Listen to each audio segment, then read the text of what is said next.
একদম রসালো জুসি তেল ছাড়া আচার আজকে তৈরি করে দেখাবো আপনাদেরকে।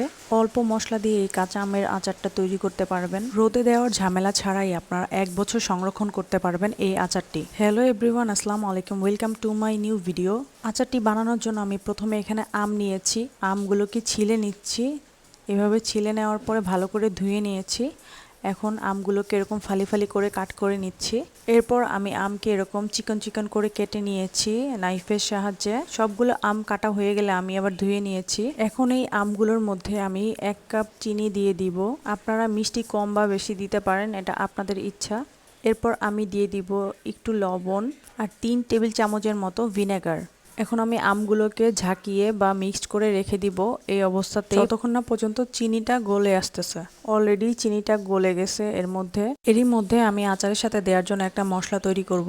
তো প্রথমে ফ্রাই প্যানে কিছু শুকনো মরিচ, মেথি, এরপর দিয়ে দিচ্ছি সাদা সরিষা, আজওয়াইন বা রাঁধুনি, মৌরি, কালো জিরা, সরিষা, আস্ত জিরা, ধনিয়া।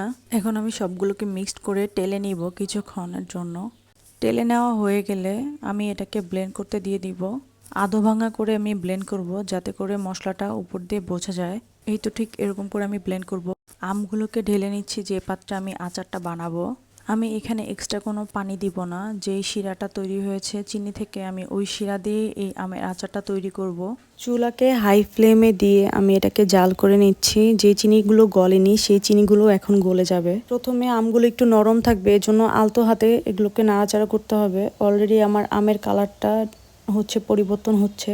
আস্তে আস্তে করে আমগুলো শক্ত হয়ে যাবে, তখন আমগুলো গলে যাওয়া বা ভেঙে যাওয়ার কোনো ভয় থাকবে না। এই তো আমের কালার অলরেডি পরিবর্তন হয়ে গেছে। এবার সুন্দর একটা কালার আসার জন্য এখানে আমি হলুদের গুঁড়া আর মরিচের গুঁড়া দিব। হলুদের গুঁড়া আর লাল মরিচের গুঁড়া বেশি পরিমাণে দেওয়া যাবে না, তাহলে কালারটা আবার অন্যরকম হয়ে যাবে। এগুলো দিয়ে দেওয়ার পরে এখন আলতো হাতে একটু এগুলোকে মিশিয়ে নিব। ভালো করে বলক আসার পরে আমি এর মধ্যে দিয়ে দিচ্ছি আমি যে গুঁড়ো করে রেখেছিলাম মশলা, সেই মশলাগুলো দিয়ে দিচ্ছি। আস্তে আস্তে যখন চিনি শিরাটা আমের মধ্যে ঢুকবে তখন আমের কালারটা আরও চেঞ্জ হয়ে যাবে। আমি একটু এখন উল্টে পাল্টে ভালো করে মশলাটা ঢোকার জন্য নেড়ে চেড়ে দিচ্ছি। ব্যাস হয়ে গেল আমার আমের আচার। এখন আমি আস্তে আস্তে করে একটু মশলাটা বাড়িয়ে দিব স্বাদ অনুযায়ী।